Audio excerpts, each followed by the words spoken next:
하나님의 때라는 말씀을 함께 나누겠습니다. 우리가 벌써 다니엘서 4번째 시간을 잘 마쳤는데, 다니엘서의 주제는 거듭 이야기하지만 역사의 주인은 하나님이시다. 하나님 좋은 대로 하시더라. 하나님 뜻대로 하시는 거예요.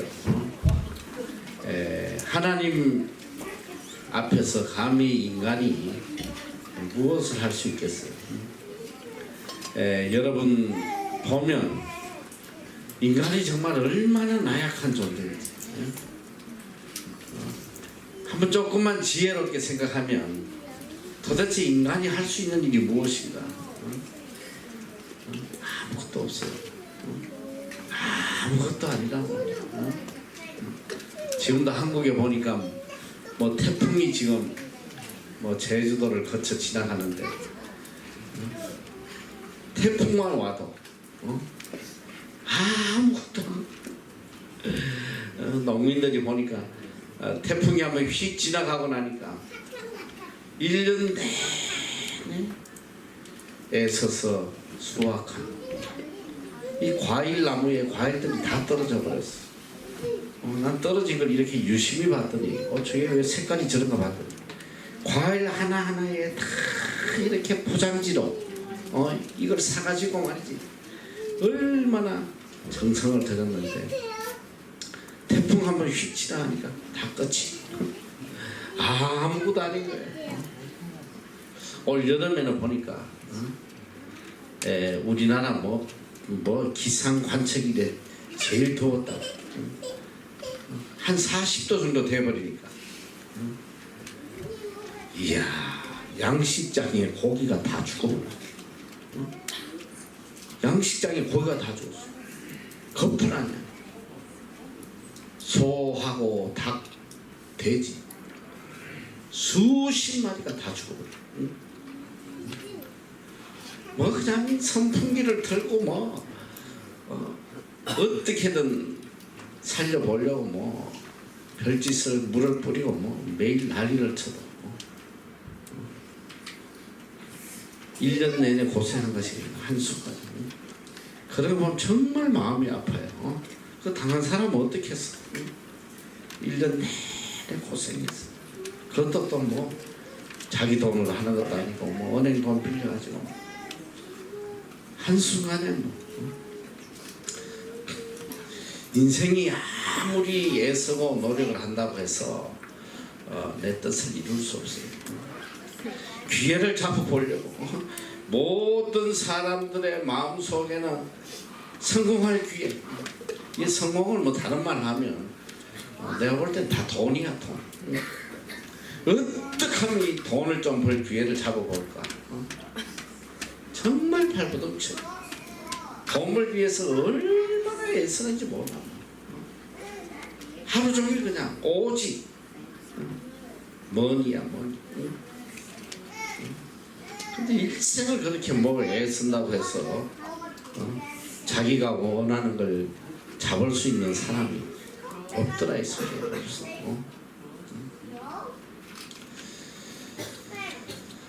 참 이게 아무리 내가 계획을 잘 짜고 열심히 노력하고 해도 내일을 모르는 게 인생이 아니에요.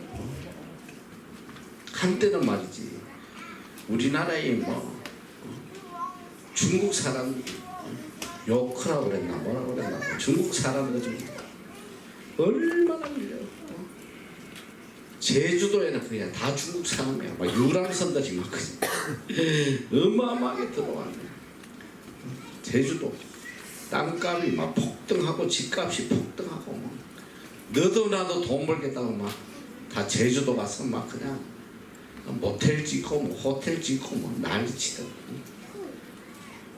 하루 앞을 인간이 어떻게 하겠어? 하루 앞을 갑자기 사든지 뭔지 하더니 그냥 딱 중국 사람 발길이 딱 끊어져. 어마어마한 돈을 투자하고 하루아침에 거지가 돼버려. 인간이 이래요. 아무것도 몰라. 내일. 참 내가 고등학교 때 참 나를 아껴주고 하셨던 우리 그 물리 선생님이 한 분 계신데 일전에 한번 나가서 만나서 대화를 하는데 이분이 내가 전도를 했어요. 고등학교 때 어떻게든 좀 교회 다니게 하려 전도를 했더니 열심히 전도를 받고 성당을 가버렸어. 이런 전도를 어디 잘못했는지 엄청 했었는데 내 하나님 믿어야 되겠다 이러면서 어느 날 보니까 성당 다니더라고. 이 양반이 이제 내가 한국에 집회를 갔더니 그걸 찾아왔어. 그때 내가 3시간 집회를 한대도 끝까지 그걸 다 듣고는 이제 가고 그 뒤에 같이 만나 식사를 하는데 이분이 자기가 일평생 교단에 있으면서 하나님에 대한 이야기를 한 적이 없대요. 이분이 이제 교수가 돼서 대구 교대 교수가 되셨는데 한국 물리학회 회장으로 아주 유능한 분이에요. 그 이제 제 간증을 듣고 본인이 이제 참 강단에서 애들에게 그렇게 이야기했더라고요. 자기는 일평생 과학적으로 모든 걸 해석하고 살아왔는데 그게 아니더라 이 소리. 우리가 알지 못하는 다른 세계가 있다고.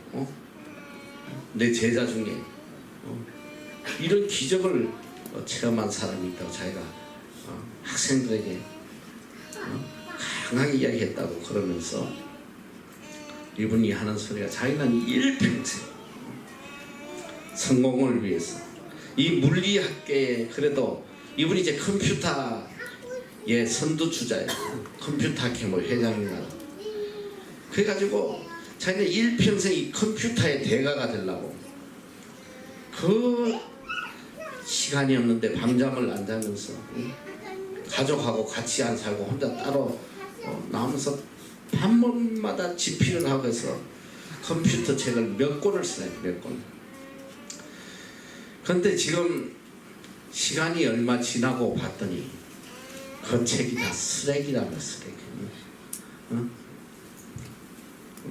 컴퓨터 책 쓰고 몇 년 지나지 않아 가지고 그게 다 시래기. 아무도 가져가지 않아. 이렇게 빠르게 지금 하루가 다르게 이게 바뀌잖아요. 이게 이 세상의 것들이 다 세상을 잡으려는 만큼 어리석은 게 없어요. 제일 불쌍한 사람이 뭐냐, 일평생 그걸 이루려고 죽도록 고생해서 딱 일어났는데 그게 일어나던 시래기야. 그것만큼 허무한 게 어디 있겠어. 오늘 이게 인간의 한계라는 거예요. 나는 이렇게 기회를 잡으려고 아무리 발꿈치고 노력해도 그게 다 헛되고 헛되니 모든 것이 헛되도다. 잡아봤더니 다 헛된 것들아. 아무것도 아니야. 오늘 우리가 이 땅에서 정말 존귀하게 가치 있게 살아갈 수 있는 길은 어디 있느냐. 그 길은 오직 하나님이 주시는 거야. 하나님이에요. 하나님이 나에게 길을 주셔야지.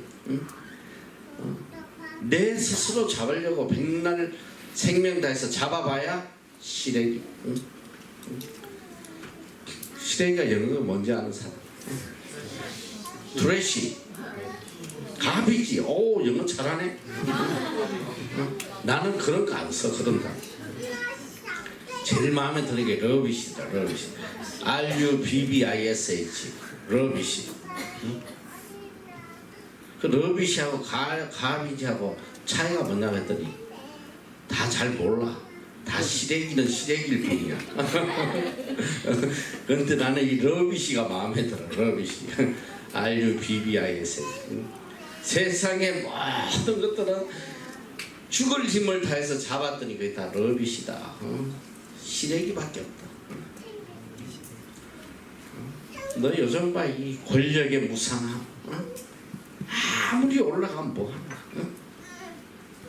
얼마나 비참한. 난 참 개인적으로 오늘도 나오기 전에 뉴스가 나 잠깐 봤더니 뭐 박근혜 대통령 뭐 국정농단 2심 판결이 났더라고. 징역 25년, 벌금 200억. 1심보다 1년 더 늘었대요. 난 개인적으로 아니 그 부모들이 그렇게 정치하다가 비참하게 총 맞아 죽고 그 모습을 보고 왜 그 똥통에 또 왜 들어갔냐 이 소리야. 한동안은 그냥 언둔 생활을 했어. 오랫동안 십몇 년이가 있고 어느 누구에게도 뭐 나타내지 않고 조용히 책 읽고 뭐 여행하면서 그럼 조용히 살다 가지. 그 부모님들이 그렇게 비참하게 죽고 그게 그렇게 시래기 같은 권력이라는 걸 봤으면 왜 거기를 또 가냐 이 소리야. 지금부터 25년 현을 살면 감옥에서 죽어야 돼. 나온 줄 뭐 하겠어. 세상 것이 이렇게 허망한 거야. 그래서 이 인류 역사에 전무후무하게 세상의 모든 것을 자기 뜻하는 대로 다 누렸던 사람이 바로 솔로몬이었어요. 솔로몬은 자기 눈이 하고 싶은 거 안 한 게 없어. 자기 하고 싶은 거 다 했어. 그리고 마지막 결론이 헛되고 헛되고 헛되니 모든 것이 헛되고 헛되도다. 이게 결론이야. 우리가 이 선조들의 삶을 보고 그걸 깨달아야 돼. 어리석게 거기를 또다시 되풀이하는 것만큼 어리석은 사람이 없어. 오늘 우리가 왜 하나님을 믿느냐? 오늘 우리가 하나님을 믿는 이유는 더 이상 세상 속에 살지 않기 위해서 하나님을 믿는 거예요. 더 이상 세상 것 이런 거 추구하지 않고 영원한 것을 추구하고 영원한 천국을 소망하기 위해서 우리가 하나님을 믿는 거라고. 세상 거 얻으려고 하나님 믿는다면 그건 신앙이 아니에요. 그건 거짓이다 이 소리.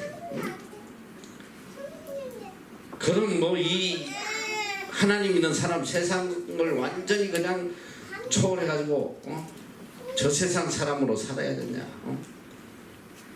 그렇지 않아. 우리가 하나님을 소망하고 천국에 소망을 갖고 살다 보면 이 세상에 하나님께서 존귀하게 하나님 서시는 거야. 중요한 건 뭐냐면 내가 세상에 마음을 두고 살면 시래기가 되는 것이고 내가 하나님께 소망을 두고 살다 보면 이 세상에 존귀한 자로 쓰임받고 영원한 나라에서도 존귀하게 쓰임받는다 이 소리야. 이게 믿음이고 이게 신앙이에요. 이걸 하나님께서 가르쳐 주시는 거야 성경이. 세상 것은 한마디로 나는 시래기라고 표현하지만 바울은 세상 것을 다 배설물로 이야기해. 똥. 바울은 더 강하게 이야기했어. 세상의 모든 것들은 다 똥이다. 적어도 우리가 하나님을 믿고 하나님의 자녀라고 생각하고 믿음 생활을 한다면 우리 마음속에 세상 것들을 다 지워버려야 된다. 세상 거 잡으려고 발버둥치지 마. 언제나는 기회를 한번 잡아보라. 언제나 한번 성공해보라. 그렇게 잡으려고 발버둥 치는 게 다 어리석다는 거예요. 성경은 그걸 가르쳐요. 아무리 잡으려고 발버둥 쳐도 안 잡혀. 예전에 보니까 그 뭐 무지개라는 그 이야기가 있잖아. 무지개를 잡으려고 뭐 계속 갔는데 아무리 가도 바로 잡힐 것 같은데 안 잡히더라. 뭐 그런 뭐 어릴 때 내가 그런 이야기 들은 거야. 책에 있었는데 무지개 같은 게 겉으로 보기는 화려하고 아름다워 보여도 잡으려고 하면 잡히지 않아요. 그러니까 지금이라도 나는 꼭 이걸 이루겠다, 이 기회를 잡겠다고 여러분이 생각하는 것들이 있다면 이 순간 다 버려야 돼요. 깨끗이 버려요. 그걸 잡으려고 가면 결국은 허무한 인생으로 끝날 수밖에 없다 이거지. 잡히지 않아요. 절대로 잡히지 않아.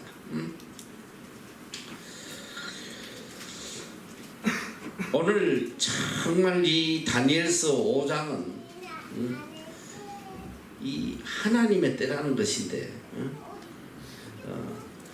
우리에게 기회를 주시는 분은 하나님이시죠.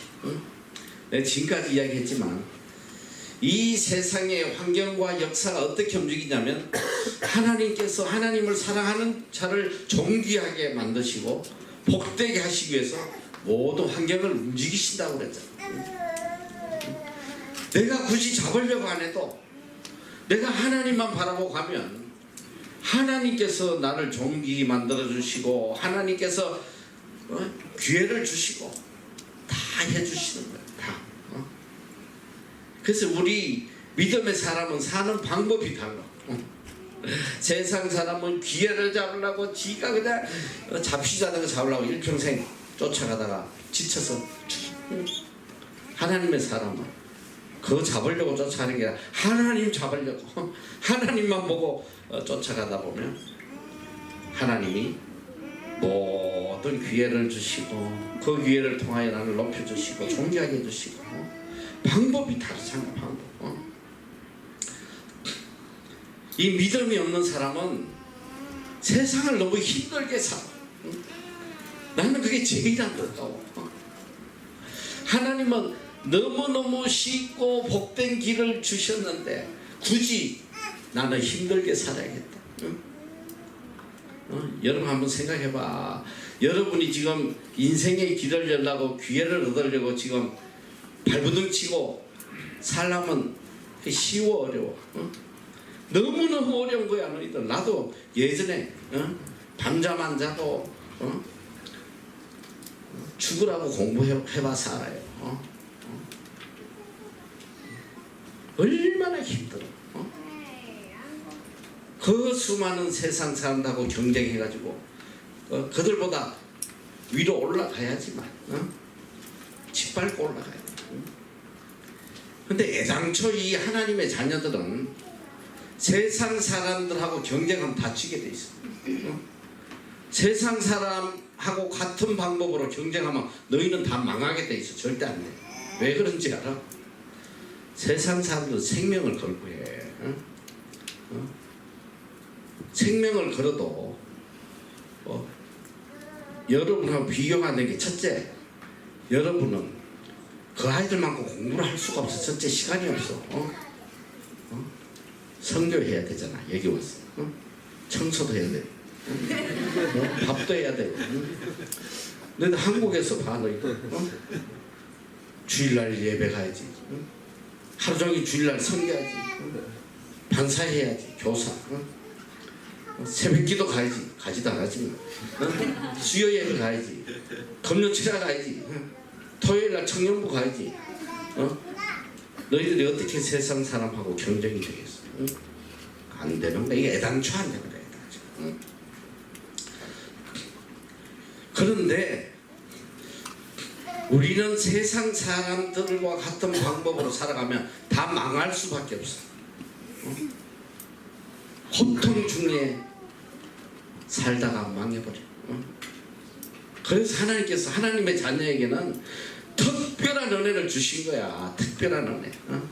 사랑하시니까 야, 너 왜 그렇게 힘들게 그렇게 고생스럽게 사냐. 시래기를 위하여 그렇게 살지 마. 내가 평안을 주고.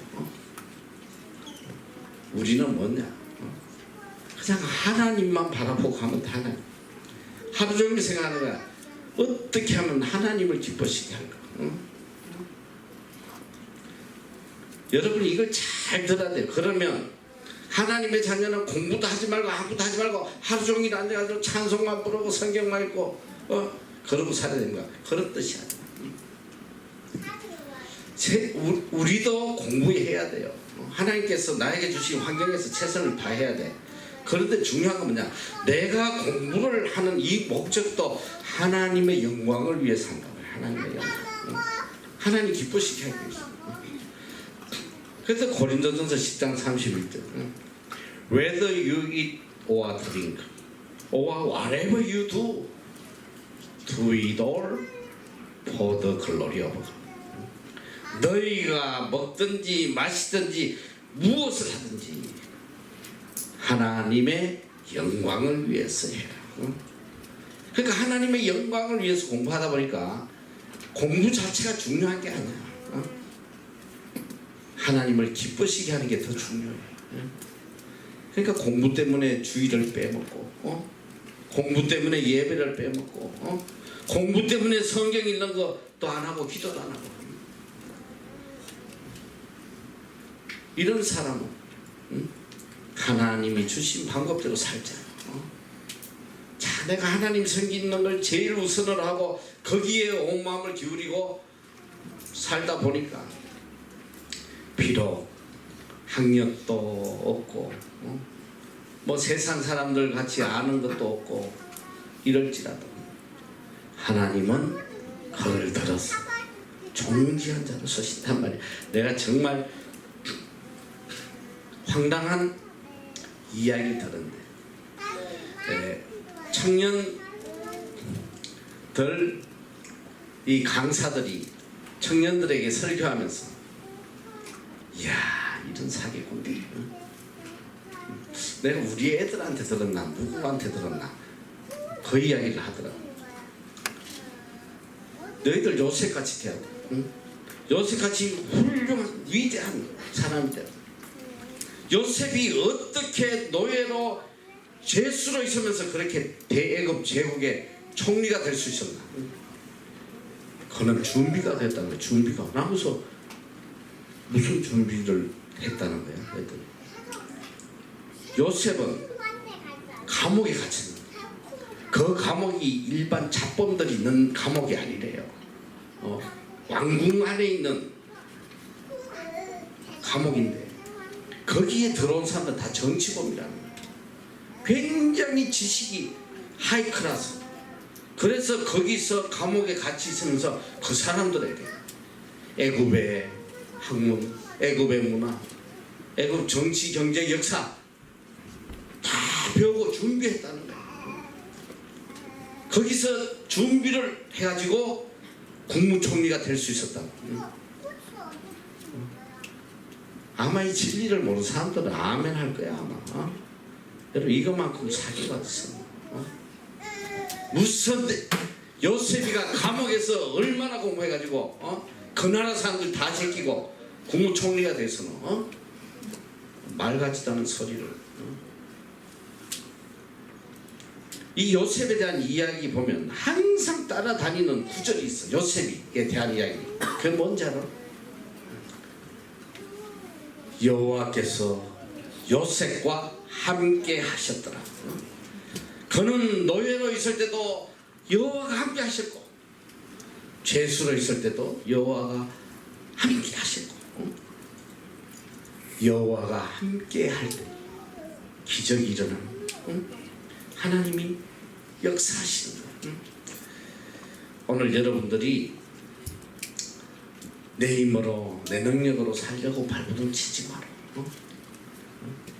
오늘 우리에게 제일 중요한 것은 하나님께 영광 돌리고 하나님을 기쁘시게 하는 거예요. 하나님이 기뻐하시는 일이라면 공부를 때려치워도 괜찮아. 하나님이 기뻐하시는 일이라면 내가 좀 손해봐도 괜찮아. 내가 이 다니엘서 끝나면 여러분의 물질관을 한번 해줄 텐데 물질도 이득을 보려고 발버둥치고 이득 쫓아가는 건 망해요. 어떤 물질에 손해가 나도 이게 하나님을 기쁘시게 하는 일이라면 물질을 쓰레기처럼 버리는 사람이에요. 하나님은 하늘 문을 열어서 살 것 없이 부어주신단 말이에요.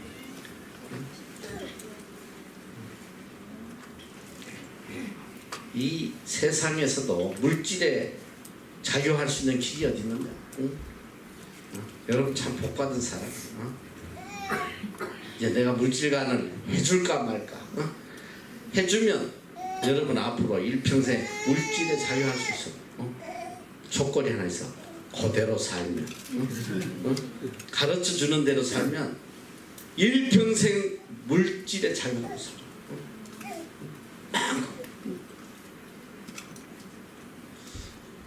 자, 오늘 우리가 잘 알아야 돼요. 이제 오늘 이 다니엘에게 어떤 역사가 일어나느냐.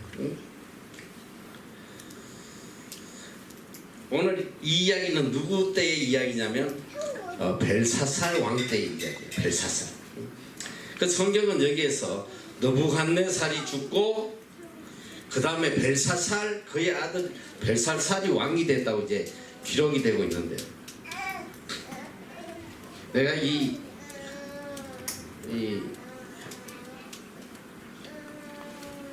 여러 곳에 이 역사를 좀 찾아봤어. 이 느부갓네살의 아들이 벨사살, 이 벨사살이 이제 부친이라고 계속 이야기를 하거든. 부친 느부갓네살 때. 근데 우리가 이게 우리가 지금 역사를 배우는 건 아니야. 하나님은 이 특정 인물을 들어서 계시를 우리에게 보여주시는 것이지 역사적 사실을 이야기하는 건 아니야. 그런데 이 느부갓네살이 죽고 바로 벨사살이 왕이 된 게 아니더라고. 역사적으로 보니까 내가 재밌는 걸 발견했어. 보니까 그 안에 여러 왕이 지나갔어. 응? 느부갓네살 다음에 왕이, 이거 성경에 나오는 거야. 성경 역사책에만 나오는 게 아니고 예레미야 5장 52장 31절에 보면 느부갓네살 다음에 왕이 누구냐면 아멜 말뚝이야. 주로 이 말뚝이 나오더라고.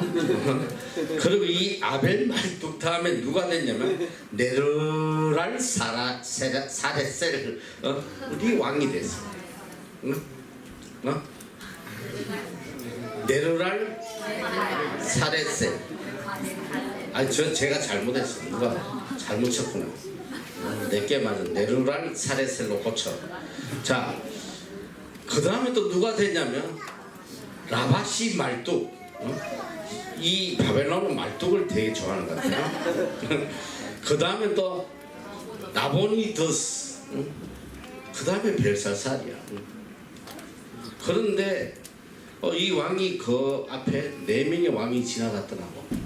그런데 이제 이 벨사살이 이 느부갓네살을 부친이라고 그래. 부친. 그래서 역사적으로 실제로 아버지일 수 있어. 아버지일 수 있고. 왜냐면 그 안에 뭐 여러 짧게 왕들이 형제들이 지나갔는지 뭔지 몰라. 근데 그런 거 하나도 중요하지 않아. 지금 그걸 가르친 게 아니야. 이 벨사살 왕 때의 역사신 하나님의 역사를 지금 우리가 가르치기 때문에. 근데 내가 왜 이 이야기를 잠깐 하냐면 느부갓네살 왕 때에 그렇게 인정받았던 다니엘이 여러 왕이 지나가면서 모든 사람의 기억 속에서 잊혀졌다는 거야. 어느 누구도 다니엘을 기억하는 사람이 없어. 도대체 다니엘이 뭘 했을까? 그동안 뭘 했을까? 나는 나름대로 다니엘이 그동안 뭘 했을까 생각하는데, 그때 이 유대인들이 이미 바벨론에 다 자기 민족이 포로잡혀가 있어. 아마도 민족을 위해서 어떤 영적 지도자로서 조용히 살지 않았겠나. 나는 그런 생각을 하는데, 어쨌든 중요한 건 뭐냐, 역사가 흘러가면서 이 위대했던 하나님의 종 다니엘이 모두의 기억 속에서 완전히 잊혀졌다. 까맣게 잊혀졌다. 새로운 왕들이 들어서면서 아무도 다니엘을 알아주지 않았어. 이 벨사살이 왕이 됐는데, 이때도 벨사살은 다니엘이란 사람도. 그런데 하나님께서는 이 세상 사람들의 기억 속에 사라진 이 다니엘을 높여주시기 위해서 그를 위대한 자로 높여주시기 위해서 하나님이 역사를 움직이시 시작하는 거야. 이게 정말 너무 감동적이잖아. 오늘 우리 인간들은 세상 사람들에게 인정받으려고 발악을 해요. 누가 나 알아주나 안 알아주나. 조금만 나를 무시하고 안 알아주면 막 그냥 인생이 다 끝난 것처럼.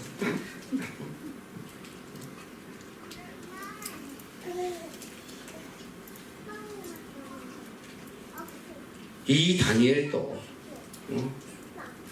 어느 누구도 그걸 기억하지 않았는데 하나님께서 이 믿음의 사람 다니엘을 그냥 두시지 않아.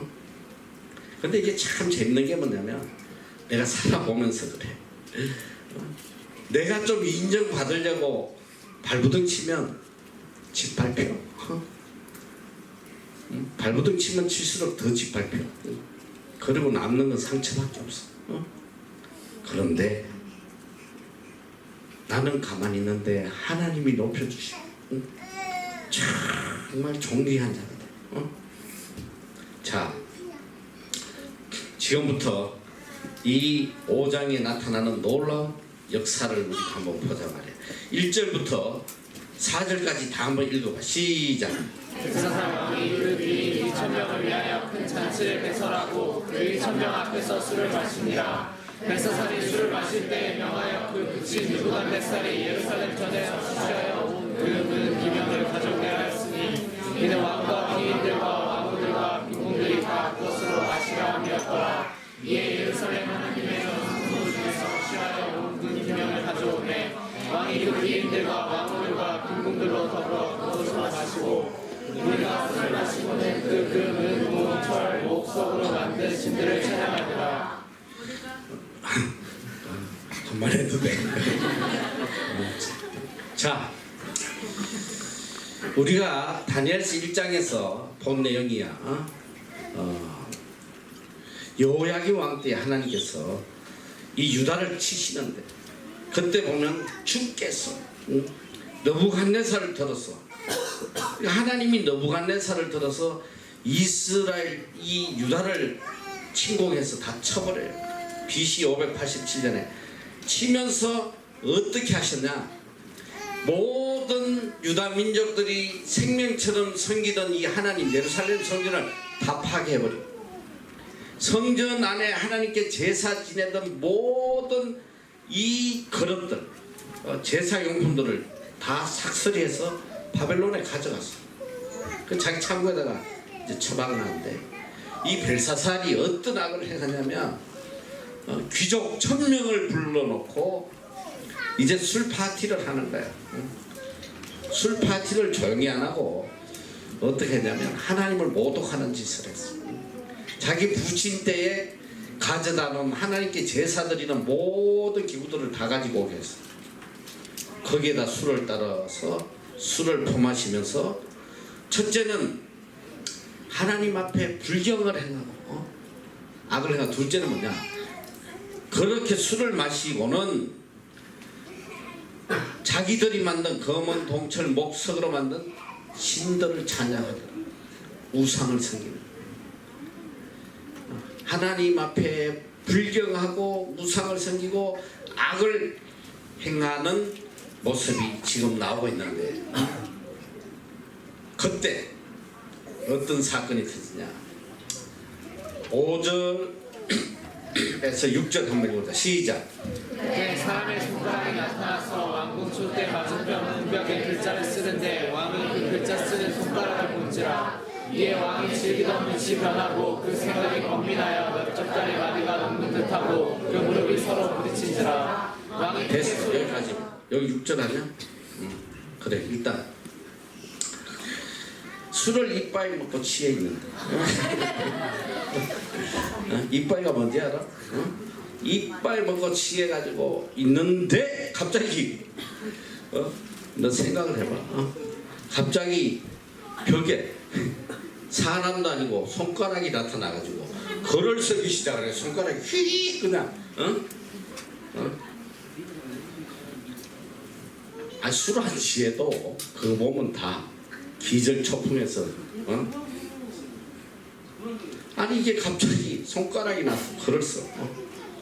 그때 보니까 왕의 절기던 빛이 변하고 얼굴이 누렇게 뜨고 그 생각이 변하여 넓적 다리 마디가 녹는 듯하고 그 무릎이 서로 부닥쳤다. 이 벨사살왕 나는 개다리 춤이 어디서 나왔나 했더니 이 벨사살이 원조. 이게 원조야. 무릎이 서로 막 부닥쳐 개다리 춤 추는 거 아니야? 내가 예전에는 요 대목에서 좀 리얼하게 보여주려고 꼭 여기 뽑아서 하나, 자매 하나, 형제 하나 해가지고 여기서 그대로 연기를 하게 한번 해봤어. 글자를 보고 계단이 춤추는 거 누가 해볼래 이게? 자매들 중에 누가 자발적으로 하면 내가 엄청난 혜택을 줄 거야. 할 사람 있어? 엄청난 걸 준다는데 안 하네. 형제 할 사람 있어? 없지? 그럴 줄 알았어. 내가 이거 한번 천불 주려고 하지 않는데 이제 끝났어. 이제는 해도 안 돼. 자, 이게 손가락이 나가지고 글을 쓰기 시작하는. 그러니까 술객과 술사와 전장이 박사들을 보고 도대체 이 글이 무슨 뜻이냐 무슨 뜻 해석을 해. 이 글을 해석하면 내가 이 나라의 셋째 치리자로 삼고 상급을 어마어마하게 줘. 셋째 치리자면 국무총리가 국무총리를 세워주겠다. 어느 누구도 이 글을 해석할 자가 없더라 이거. 하나님이 하신 일인데 누가 이걸 알 수 있겠어? 하나님이 하신 일인데. 이 사건이 왜 일어났냐? 자, 이제까지 우리가 다니엘서 열심히 배워서 한번 답을 해봐. 이 사건이 왜 일어났어? 이야, 확실히 다르네. 옛날에는 몰랐지. 이 사건은 오직 다니엘을 위해서 하나님 일하시. 다니엘을 높여주시기 위해서. 자, 이 왕이 밥도 못 먹고 그냥 죽어가게 생기니까 10절에 보니까 태후가 왕의 어머니가 왕과 그 귀인들의 말로 인하여 잔치하는 궁리에 들어왔다. 이에 말하여 가로되 왕이여 만세 술을 하옵소서.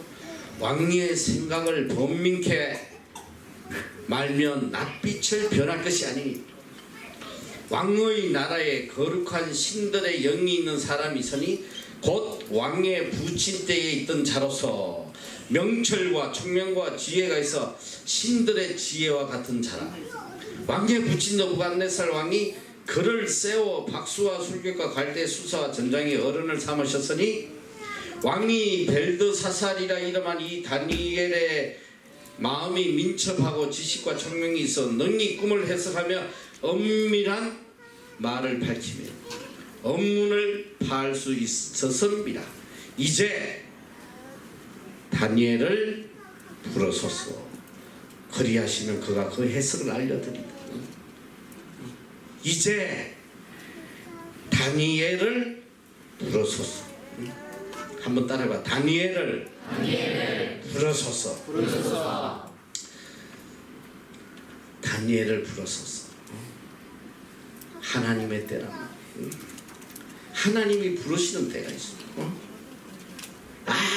아무도 그를 기억해 주지 못했지만 하나님의 때에 하나님께서 그를 불러 세우시는 거예요. 이게 정말 너무 중요한 거예요. 하나님의 때가 있단 말이에요. 하나님 부르시는 때.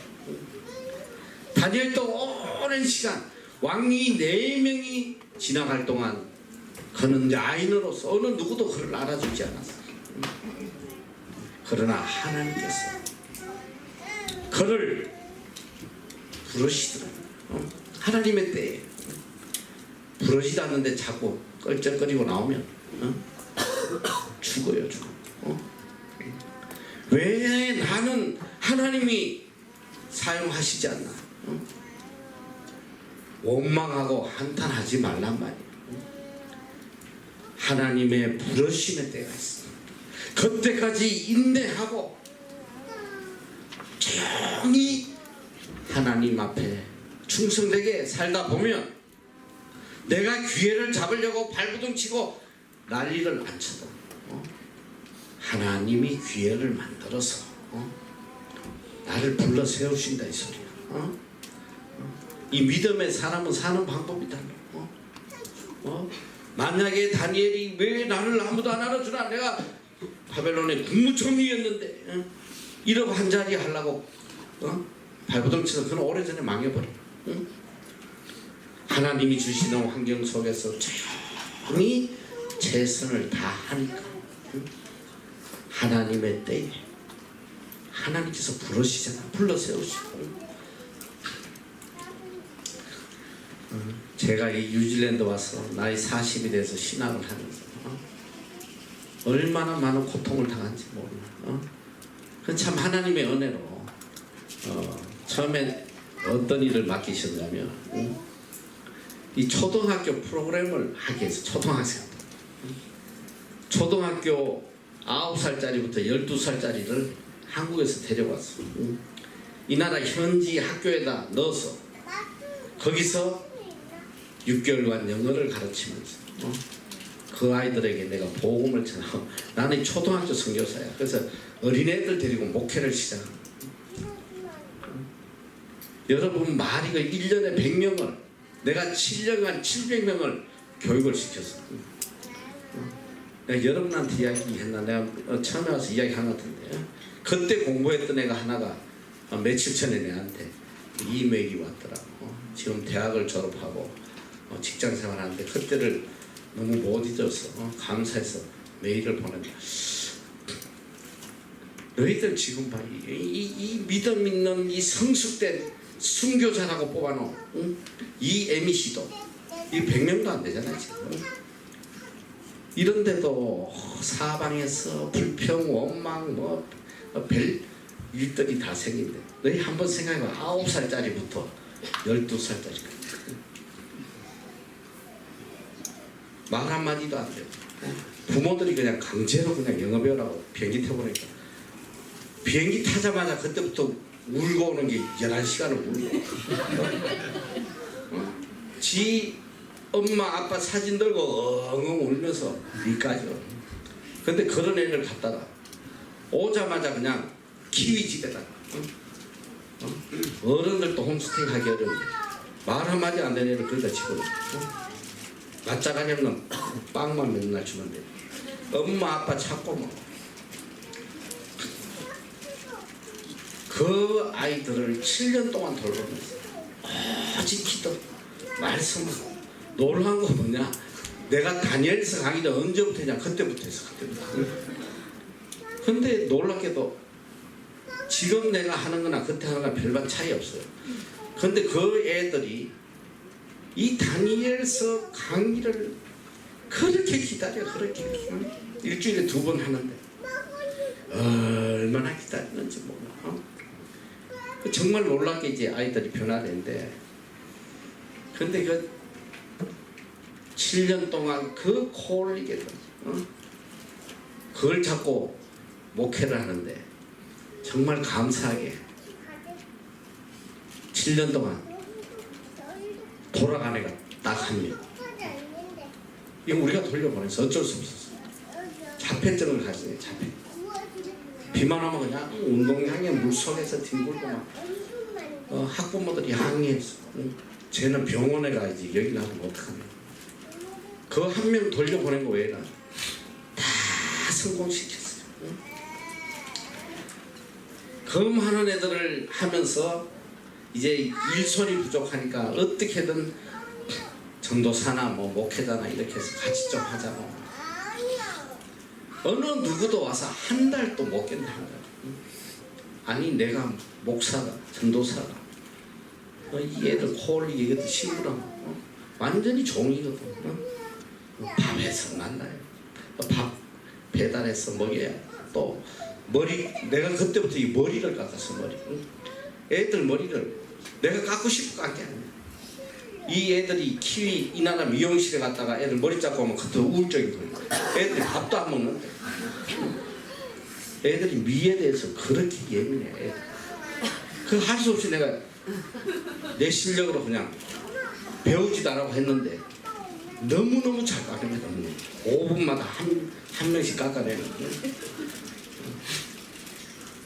애들 종로로 타는 거야. 아프면 밤이라도 뛰어가야지. 그걸 7년 동안 묵묵히 하나님이 주신 사명이라고 감당을 하는데, 이야, 하나님의 때가 있더라니까. 하나님의 때. 하나님이 나를 부르시는 때가 있었어요. 7년 동안 그러고 난 뒤에 어느 날 갑자기 상상도 할 수 없는 일이에요. 하나님 불러셨어. 응? 이제 거기서 나와. 뭘 맡기셨냐? 응? 갑자기 이 빌딩을 주시고 여기에 뉴질랜드 최대 선교센터를 세워주시고 이 학교를 맡기시고 응? 상상도 꿈에도 상상하지 못했어. 응? 꿈에도 상상하지 못했어. 응? 하나님의 때. 응? 내가 언제 그 초등학생들 하다가 올라갈 수 있겠어? 갑자기 초등학생 하다 대학생으로 올라온다는 게 이게 쉬운 게 아니야. 아직 대학생밖에 못하지만 하나님의 때가 있더라는 거야.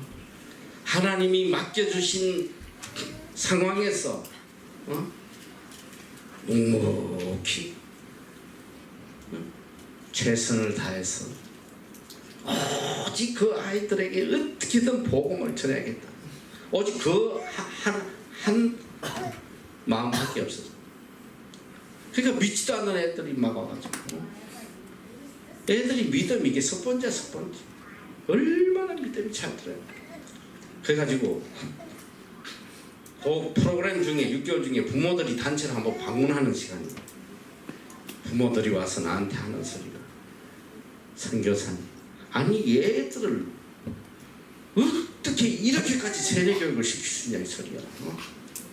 이해할 수, 이 짧은 시간에 어떻게 이렇게까지 세뇌느냐 하면서 하는 이야기가. 그때는 이런 스마트폰 이런 게 없어. 그냥 부모들에게 한 달에 한 번씩 편지 쓰는 거야. 해서 우편으로 보냈어. 그 부모님들이 와서 그래. 편지를 보면 황당하다는 거예요. 이렇게 시작한대. 어머님, 아버님, 그동안 주님 은혜 중에 평안하시지요? 생판 듣도 뭐도 못한 걸들이 막 그냥 하나님 믿으셔야 됩니다. 하나님만 믿으면 지옥 갑니다. 아이들 편지가 참 정말 놀라우리. 아무도 그 뜻들 보지 않는 이 프로그램, 이 초등학생, 하나님 주신 내 사명이라고 생각, 내 목회라고 생각하고 정말 나는 목회를 했어. 그 아이들 데리고. 그때 하나님의 때에 갑자기 이렇게 불러서 이 일을 맡기시더라 이 소리. 이제 다니엘을 불러서서, 이제 영자를 불러서서, 이제 철수를 불러서서 하나님의 부름의 때가 있어. 세상은 나를 몰라줘도 하나님은 알고 계신다 이 소리야. 세상이 나를 몰라준다고 슬퍼할 필요도 없고 단식할 필요도 없어. 그저 하나님 앞에 진실되게 충성되게 살다 보면 하나님의 때에 하나님이 불러주신다 이 소리야. 세상 속에 드러나려고 발버둥 치지 마라. 하나님의 때에 하나님 불러주셔야 돼. 여기 보니까 이에 다니엘이 부름을 입어 왕이 앞에 나오면 왕이 다니엘에게 말하여 가로되 내가 우리 부왕이 유다에서 사로잡혀 유다 자손 중에 그 다니엘이냐. 내가 내게 대하여 들은즉 내 안에 신들의 영이 있으므로 내가 명철과 총명과 비상한 지혜가 있다 하도다. 지금 여러 박사와 술객을 내 앞에 불러다가 그들로 이 글을 읽고 그 해석을 내게 알게 하라 하였으니 그들이 다 능히 그 해석을 내게 보이지 못하였느니 내가 내게 대하여 들은즉 너는 해석을 잘하고 어문을 파한다 하도다. 그런즉 이제 내가 이 글을 읽고 그 해석을 내게 알게 하며 내게 자주 옷을 입히고 검사수를 내 목에 드리고 너로 나라의 셋째 7위 자를 삼으리라. 이 꿈 해석만 해주면 너 어마어마한 상급과 영광을 주겠다. 국무총리를 세워주겠다. 그런데 다니엘의 반응이 정말 놀라워. 이게 믿음의 사람이야. 어떻게 반응하냐. 17절 다 같이 한번 읽어보자. 시작. 다니엘이 왕에게 대답하여 가로되 왕의 예물은 왕이 스스로 취하시며 왕의 상급은 다른 사람에게 주옵소서. 그럴지라도 내가 왕을 위하여 이 글을 읽으며 그 해석을 아시게 하리이다. 다니엘은 왕이 많은 예물과 권력을 준다고 했는데 아무 관심이 없어.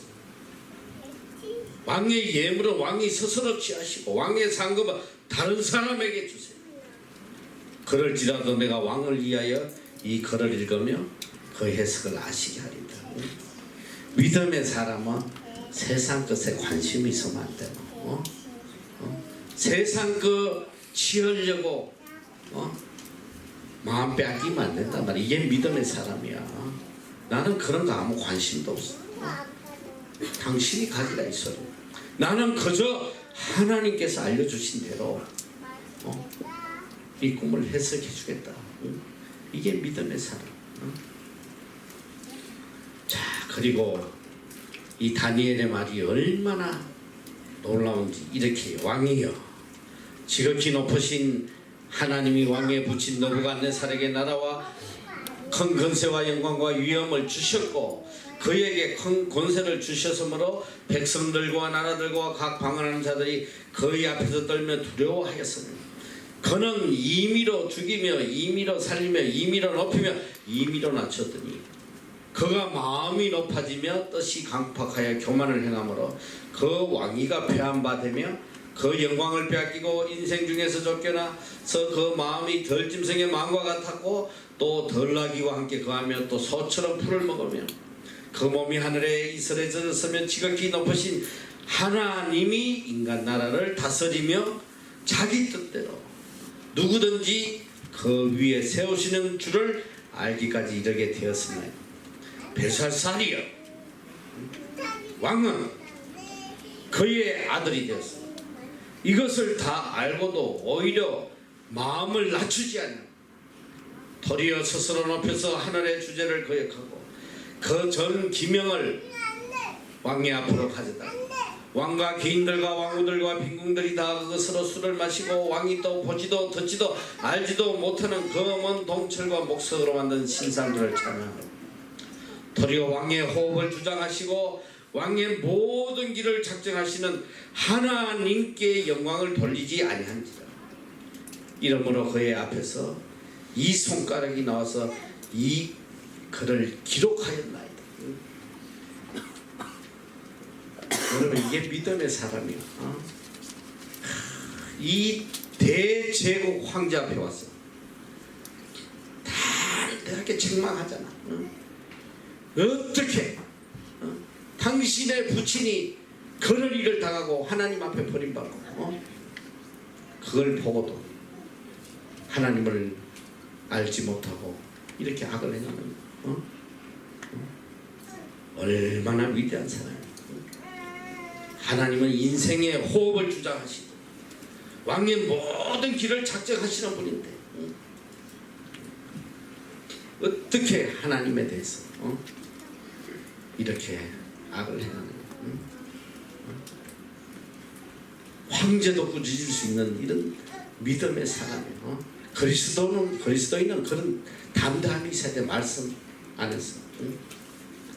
그리고 깨달아야 돼. 왕의 호흡을 주장하시고 오늘 우리의 호흡을 주장하시고 왕의 모든 길을 작정하시는 하나님께서 오늘 우리의 모든 길을 작정하시는 분이 하나님이시다 이 소리야.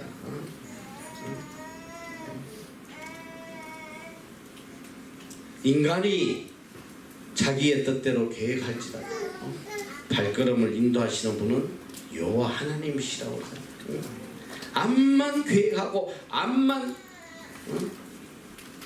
난리를 쳐도 결국은 하나님이 인도하신 분이 하나님.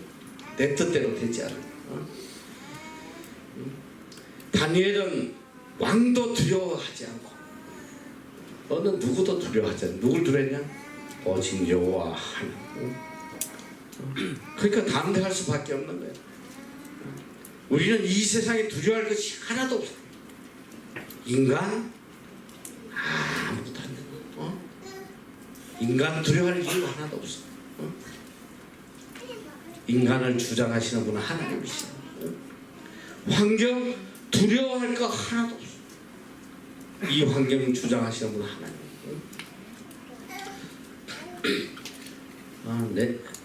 제가 그래도 뉴질랜드 땅에서 그래도 나는 기죽지 않고 살아왔어.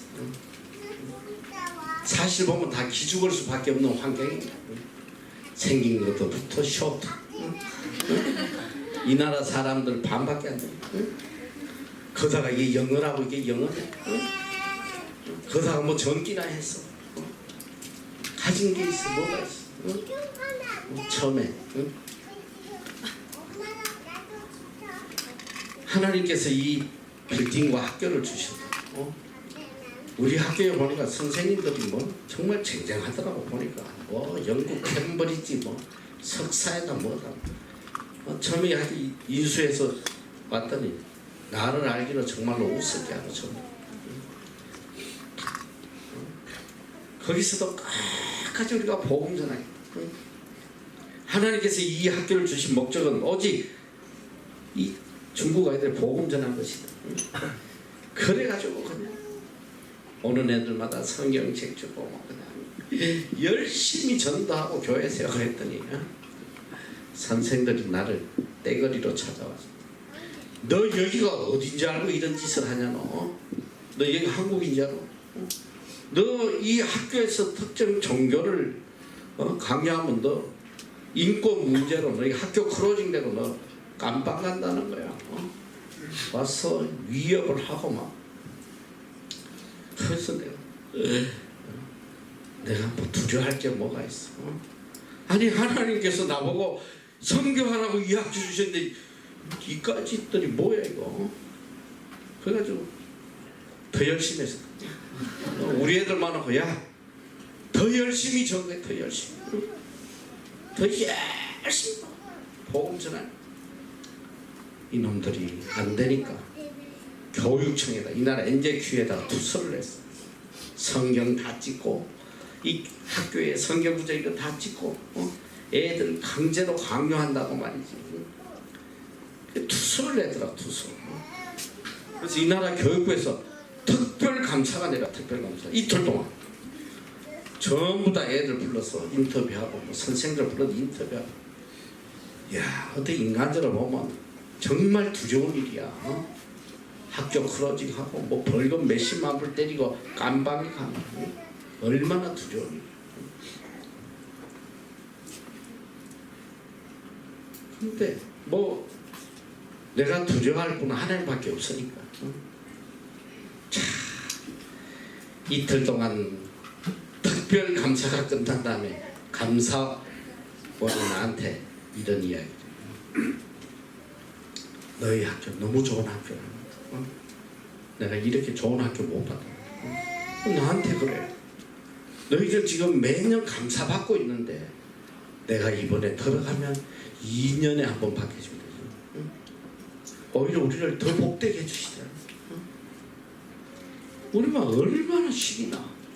그래가지고 막 배나 더 열심히 막 신이 나가지고 막 복음 전하고 있는데 이 마귀 새끼들 눈알이 튀어나오는 거지. 그냥 투서를 해도 안 돼. 그런데 놀라운 건 뭐냐, 그 안에 나를 죽이려고 했던 것들 중에 그리스도인들도 있어서 그리스도인. 그래가지고 나중에는 어느 날 내한테 첩보가 들어왔어. 모든 직원들이 다 어느 교사 집에서 비밀 회동을 한대요. 그때 이제 전부 다 전 직원이 서명하고 학교 2주 안에 문 닫게. 이번에 이거 하면 2주 안에 문 닫는다. 전부 다 모여가지고 사인하고 자기들끼리 다 빨리 다른 직장 찾으라 해가지고 또 특별감사가 또 내려왔어. 또 다 그 감사 끝나고 난 뒤에 우리 학교가 얼마나 좋아졌는지. 그 뒤부터는 감사 2년에 한 번 받은 거 4년에 한 번. 1등급 학교라고. 지금은 우리 학교가 이게 학교인지 교회인지 구분도 안 가고 사방에 성경구절 있고 뭐 전부 다 모여가지고 기도하고 찬양하고 이게 교회도 이런 교회가 없어. 그런데 지금은 감사원들이 나와. 오히려 나한테 물어요. 너희들이 기독교를 배경으로 이 학교를 운영하면 장점이 뭐냐? 지난번 감사 때 나한테 그렇게 질문하고 아니 하나님 말씀 안에서 키우니까 애들이 다 잘못되지 않지 않냐? 다른 영어학교 봐. 애들이 전부 다 마약하고 도박하고 술 처먹고 말이지. 애들 다 파괴되는데 우리 학교 아이들 그런 아이들 없다. 얼마나 바르게 곱게 자라. 우리 학교는 계속 1등급이야. 내가 이야기했지만 이 뉴질랜드 영어학교 전체 중에 딱 20%만 1등급 학교 1등급 거의 없어요. 우리 학교는 계속 1등급 모든 항목에 다 X 나왔어.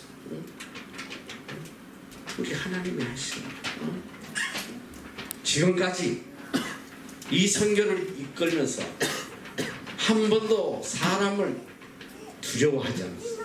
타협하지 않고 굴복하지 않고 하나님이 기뻐하시다. 이 나라 법이 있잖아. 이 나라 교육법에 이러면 뭐 어떻게 되고 망하고 문 닫고 벨짓 다 해도 그 법은 나하고 아무 상관이 없는 거야. 인간의 법 위에 하나님의 법이 있고 아무리 인간의 법이 옳다 해도 하나님 법보다 우선될 수는 없어. 나는 그거야. 뭐 이 나라 법이 어떤지 난 교육법이 모르지만 나는 하나님께서 복음 전하고 영혼 구원하라고 맡기시가 나는 거기에 충실할 뿐이다. 담대하게 나가.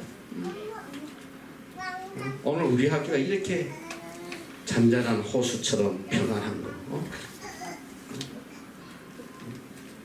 이게 우연히 이루어진 게 아니야. 얼마나 많은 영적 싸움이 있어서. 예전에는 우리가 아울리치 하면 여러분도 한번 할 텐데 아이들 다 데려나가서 찬양하고 복음 전하고 소세지로 섬기고 그때는 애들 나올 때 못 나가게 앞장서서 막은 사람이 누군지 알아? 선교사야, 선교사. 내가 가장 신뢰하고 도움을 줄 거라고 생각했던 우리 학교 도서 제일 높은 여자 태국에서 8년 동안 선교한 사람 딱 맞고 애들 못 나가요. 왜 수업 시간에 애들 가서 그 전도하는 거야? 내가 기가 차서 야 빨리 보내 빨리 보내 막 그냥 삿대질 했지. 질려가지고 보내긴 보냈더라. 그리고 얼마 안 있다 뭐 그만뒀는데 그때는 그렇게 힘들게 하고 괴롭히고 우리 학교 안에 교회 세웠다고 선교사들 욕해대기 지금 어떻게 되냐? 아울리스 때 우리 선생들 다 나와서 찬양해. 응? 자기들 나와서 같이 전도하고 그래. 응? 이게 우연이 아니야. 응? 정말 우리가 사람 비에 안 맞춰 타협하지 않고 하나님의 뜻이란 하나님 기뻐하시다. 응? 끝까지 밀고 나가. 응? 오늘 이렇게 평안한 응? 이 MEC가 38기까지 이렇게 올 수 있도록 응? 여러분이 잘 알아요. 응? 어떤 상황에서도 그리스도인은 응? 하나님만 두려워해야 된다는 거예요. 응? 그리고 바른 소리 해야 돼. 응? 사람 눈치 보고 내가 이런 말 하면 저 상대가 어떻게 생각할까? 다 시댁이. 아무것도 중요한 거 없어. 하나님의 뜻이라면 다 해야 돼. 응? 자, 여기서 이제 25절에 보니까 이제 드디어 꿈을 해석해줘. 한번 읽어보자. 시작. 기록한 망자는 이것이니 곧 메네메네 대개를 말하시니라. 그 뜻을 해석하건대 메네는 하나님이 이미 왕의 나라에 세대를 세워서 그것을 끝나게 하셨다 하며 대개는 왕이 저울에 달려서 부족함이 되었다 하며 메네스는 왕의 나라가 나뉘어서 메네와 바사 사람에게 준바 되었다 함이니라. 이 꿈을 해석해줘. 너무 재밌어 보니까. 메네메네 대개를 우바르시. 희한한 말이잖아. 회수를 해줘. 왕이여. 이 글자는 이런 뜻이에요. 메네. 왕의 시대가 끝났다. 당신 끝났어. 디엔드야 디엔드. 야, 이런 말을 어떻게 하냐. 언제 칼 맞을지 모르는데. 그 다음 대결은 저울에 달려서 부족하다. 하나님이 저울로 다뤄보니까 부족하다. 그렇지 안 된다 이 소리야. 여러분 잘 알아야 돼. 하나님의 저울에 미달리면 끝이야 또. 아무짝에도 못 써먹어. 인간에게 한번 인정받아도 시래기. 세상이 다 나를 칭송하고 올려주고 해도 그거 다 시래기다 이 소리야. 하나님 앞에 인정받지 못하면 끝. 우리는 일평생 하나님께 인정받아야 돼. 하나님이 달아봤을 때 부족함이 없어야 된다. 이 대황제가 됐는데 그러니까 하나님 저울을 달아보니까 부족해. 끝. 그 다음에 보니까 메네 대겔 우바르신. 그런데 여기 성경에 보니까 꿈 해석을 하는데 우바르신이 아니고 베레스로 표시되어 있어. 왜 우바르신이 베레스라는 단어로 되어 있나? 내가 이걸 또 열심히 찾아봤잖아. 왜 이게 단어가 바뀌었나 해서. 잘 들어. 이 베레스는 우바르신의 정신 똑바로 차리겠다. 지금 문법이 나오는 거 잘 들어. 베레스는 우바르신의 단수, 수동태, 분사형이야. 뭔 소리인지 알겠어? 단수, 수동태, 분사형. 이게 베레스야. 근데 결국은 우바르신의 같은 단어라 이 소리야. 이건 무슨 뜻이냐면 나라가 나뉘어서 메대와 바사 사람에게 넘겨주어. 이야기가 뭐냐? 당신은 하나님 앞에 그릇이 되지 않아서 하나님께서 당신을 끝내시고 이 나라를 메대 바사에 넘겨주셨다. 끝났다. 이야, 이 소리를 듣는 왕의 심정이 어떻게 했어? 나 한번 생각해봐. 너 MEC 자격 안 돼. 끝났어. 가, 한국 가. 아마 그러면 여기 다 칼 들고 설칠 거야. 조용히 하고 갈 사람 누가 있겠어 너? 근데 왕 보고 당신 끝났어. 하나님 당신 버렸어. 이제 끝이야 끝. 그런데 나는 더 놀라운 게 뭐냐 29절 보니까 한번 읽어봐. 29절. 자 시작. 가만히서 안 떴지? 29절 왜 안 뜨는 거야? 자, 시작.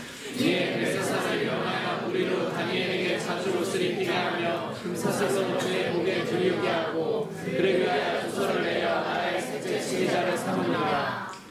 예전에는 내가 이 구절을 보면서 이야, 벨사살 비록 술 처먹고 개다리 춤은 췄으나 진짜 멋진 왕이다. 남자 중에 남자구나. 자기가 끝났다는데 또 다니엘 약속한 대로 국무총리로 삼아주고 말 조서를 서고 말이다. 인간들 참 멋있네. 그게 아니더라 이 소리야. 아무리 인격이 잘 되고 훌륭한 사람이라고 해도 야 너 끝났어. 왕 앞에다 대고 그러는데 어떤 왕이 그래 끝났구나 고맙다 이럴 왕이 누가 계셔. 야 얘 훌륭한 말에다 빨리 자주 옷을 입혀라. 그럴 인간 이 세상에 한 명도 없습니다. 그 자리에서 이 무엄한 놈 죽어버려 다 그래. 있을 수 없는 거야. 어떻게 이럴 수 있냐. 하나님이 하시니까. 하나님이 하시잖아. 하나님이 높여주시라는데 누가 까불어. 여러분 잘 알아야 돼. 하나님이 국무총리 세우시라는데 누가 감히 여기 거역을 하겠냐 이 소리야.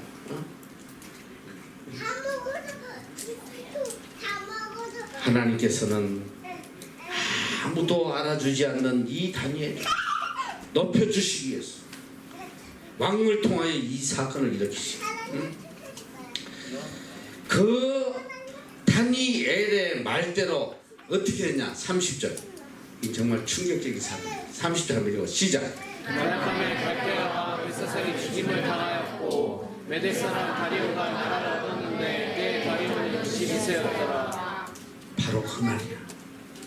다니엘을 국무총리로 임명했던 그날 메대 사람 다리오가 쳐들어와가지고 왕을 쳐 죽여버렸어. 이건 뭐야 이거. 국무총리 되자마자 나도 모가지 나가는 생각. 이렇게 상식적 생각해봐. 다른 나라가 쳐들어와서 나라를 뺏으면 누굴 죽이겠어?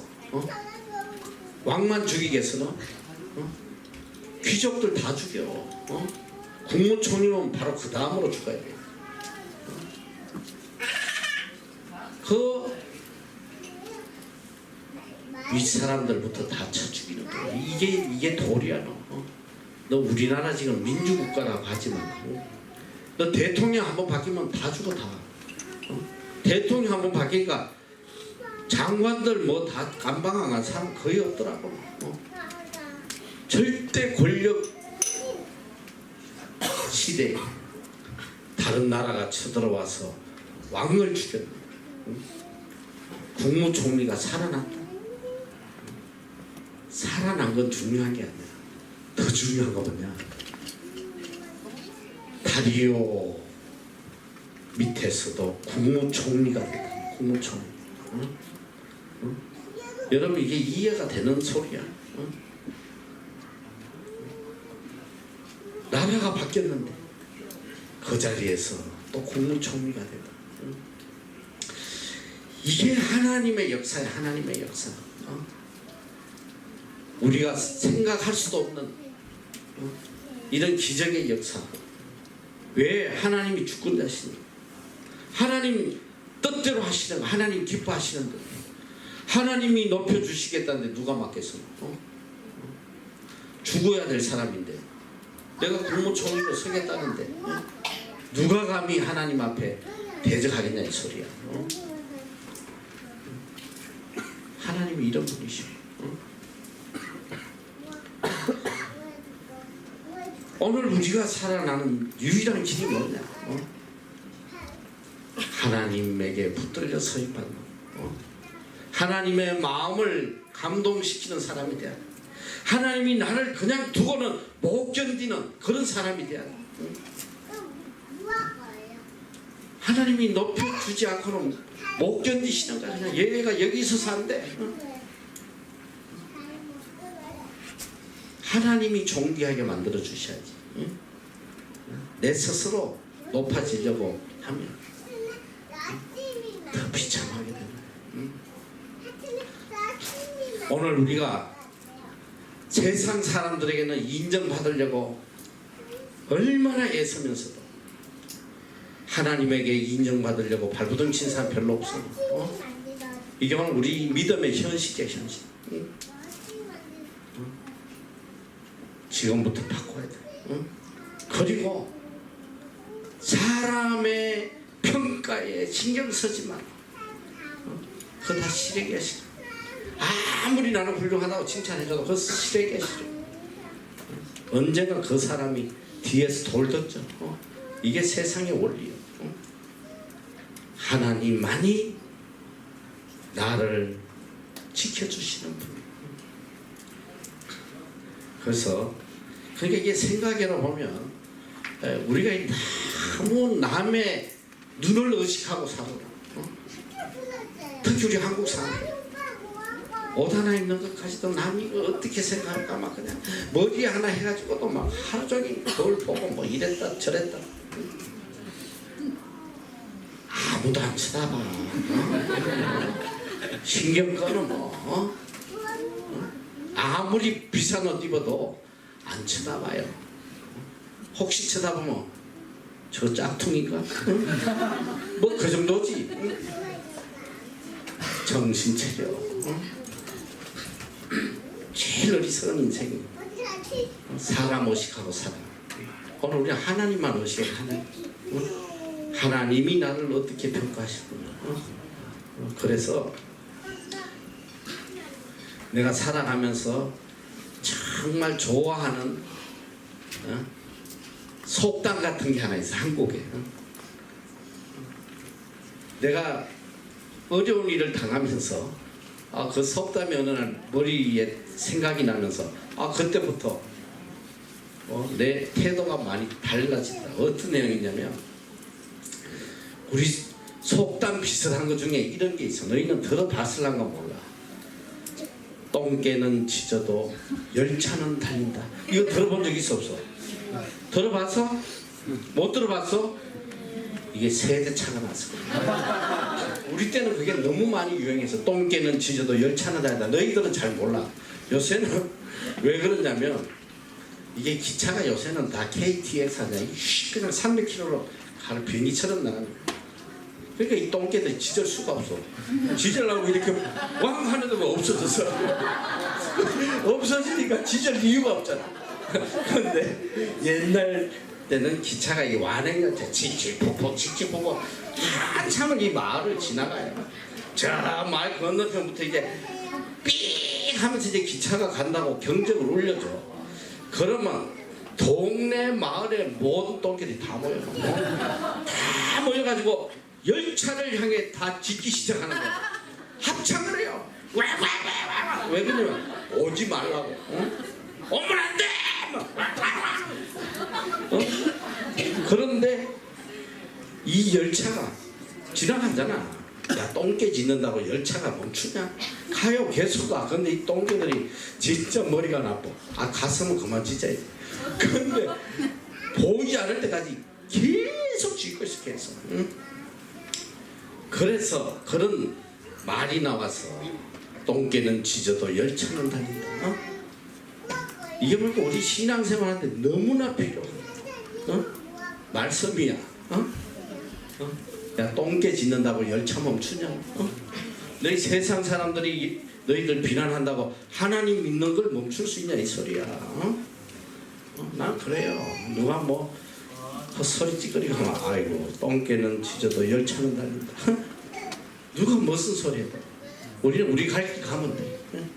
하나님께 영광 돌리는 길, 하나님 기쁘시게. 그래서 이 AC가 지금까지 존재하고 있는 거야. 내가 그들이 짖어댈 때에 그들과 타협하고 그들의 지점에 귀 기울였다면 오늘 이 MBC는 존재하지 않아. 오래전에 끝났어. 앞으로 세상 살아갈 때도 담대해야 돼. 끝까지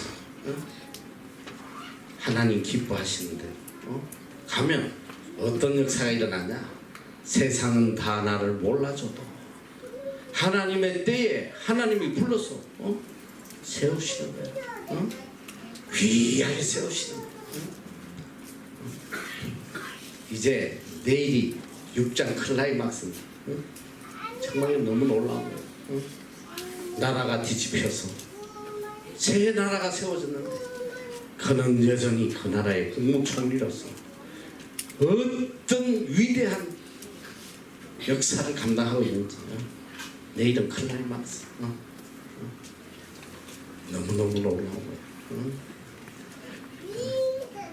여러분이 다니엘서 끝나면 그 하나만 가슴에 새기면 돼요. 하나님은 내 인생의 하나님이시다. 하나님 떠나면 죽는다. 하나님 안에 존귀함이 있다. 하나님 안에서 나는 귀하게 설 수 있다. 이걸 일평생 새기고 살아라. 믿습니까? 네. 기도하겠습니다.